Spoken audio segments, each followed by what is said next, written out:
Welcome back, ladies, gentlemen, and NBs, and thank you for tuning back into St. Andrew TV, a cure for your Monday blues. I am Professor Andrew, and that's right, we are doing part 2 of Victorian era phrases or expressions that we still use today. We will be going over 3 more expressions or phrases that were used by our Wild West brethren that we continue to use today. So after this very brief intro, we will get started.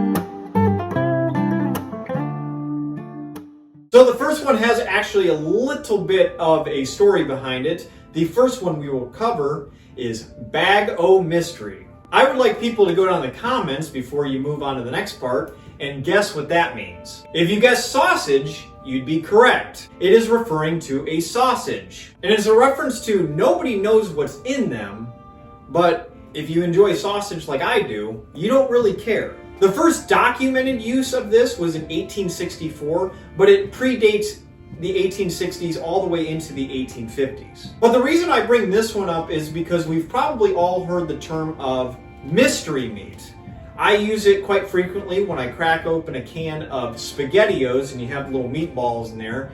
You're not entirely sure what it's made of, but at that moment at 11:30 at night and you just need something to fill your stomach, you're not really too worried about it. The second one we will cover today is caught red-handed. This obviously means you're caught in the act of doing something wrong. And this dates back to Scotland between the 15th and 17th century. Historians have debated on where it actually came from, at least century-wise. According to Old English law, you could only be convicted of butchering someone else's animals if you still had that animal's blood on your hands.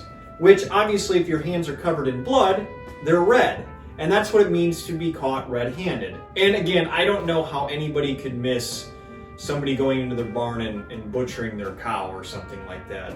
Just get a ring camera, dumbass. The third and final one we will cover today is if you bite off more than you can chew. That is when you take on a task that you realistically probably could not do. So this is in reference to in the 19th century, chewing tobacco was very, very popular.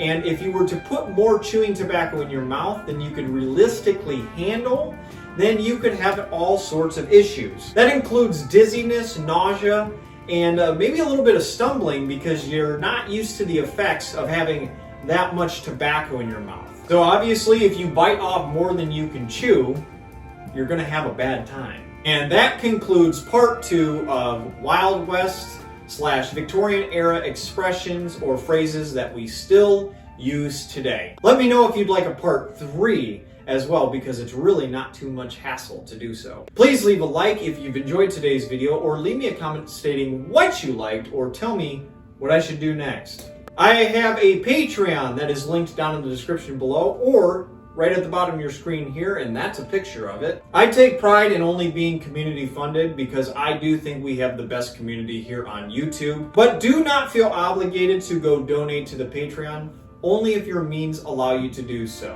The content will remain free regardless if you donate or not. Thank you to everyone who has subscribed as of late, but for those of you who've come across this video or this channel and you like me in my professor role, maybe you just like the finer points of English vernacular, or maybe you just clicked on this video to get a quick laugh of some Wild West expressions that we still use today, hosted by a complete dumbass. Think about hitting that subscribe button, because you're a daisy if you do.